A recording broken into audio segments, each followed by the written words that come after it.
खरा दिन पाई कि स्पेशल रेसिपी मुझे आपण सहित शेयर करी और बहुत कम समय बनी जीवो बहुत चटपटा लगे खावाई कि जदि आपण पाखे टाइम नथिबा मैडम बहुत कम समय बन पारे। Hi friends, welcome to my channel. Friends मुझे आपण सहित शेयर करी कर्ड राइस। देखो ये आम कर्ड राइस बनवाई कि गोटे डिश रे मु पानी नहीं पानी फुटला पर ये चाउल दे देती चाउल आपड़ कौन करेंगे टी लुण पकेबे।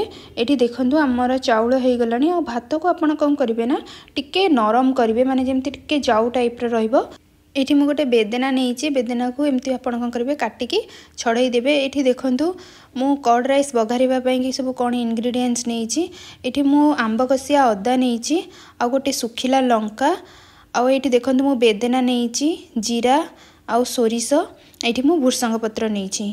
ये देखो आमर भात हो गला। ये भात को मु गोटे जगार काढ़ी देती आपड़ कौन करेंगे ना देखो एमती पूरा टिके सॉफ्ट करेंगे बेसी टाण करेंगे सॉफ्ट कले ये भल लगे खावाई कि। ये देखो मु दही नहीं गोटे बाउल आपड़ कौन करेंगे ना दही आधे पकईदे पकईकी कौन करेंगे ना टिके मिसईदेवे।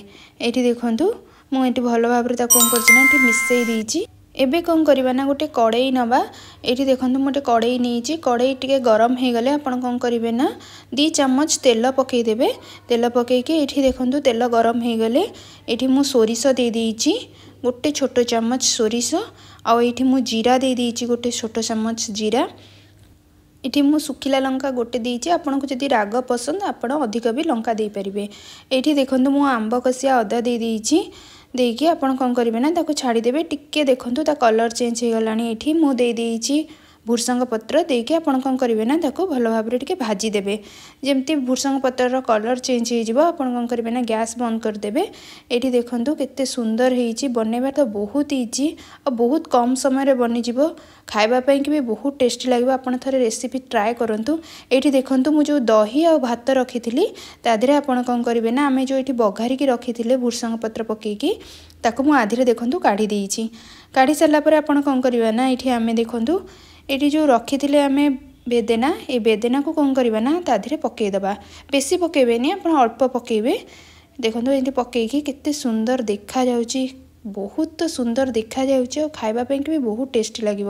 आपन थरे रेसिपी को बनातु देखिए आपन को बार बार मन हम बनईकी खावाई कि और बहुत कम समय आपन पाखे टाइम नथिले भी आपन को जल्दी जल्दी बनईकी खाई परिबे।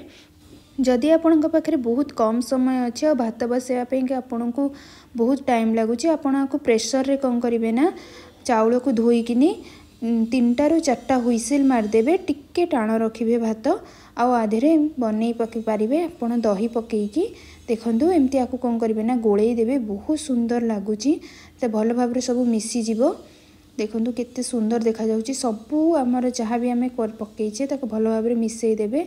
जदि आपन को मो रेसिपी भल लगी प्लीज़ मो चैनल को लाइक करेंगे और मत कमेंट रे जनइबे केमती है रेसिपी। आपन थरे ट्राए करंतु देखिए आपन को बहुत पसंद आसीबो। जदि मो चैनल ले नुआ थिबे प्लीज़ मो चैनल को सब्सक्राइब करने को भूलिबेनी। रहिली जय जगन्नाथ। पुणी देखा गोटे नुआ वीडियो रे।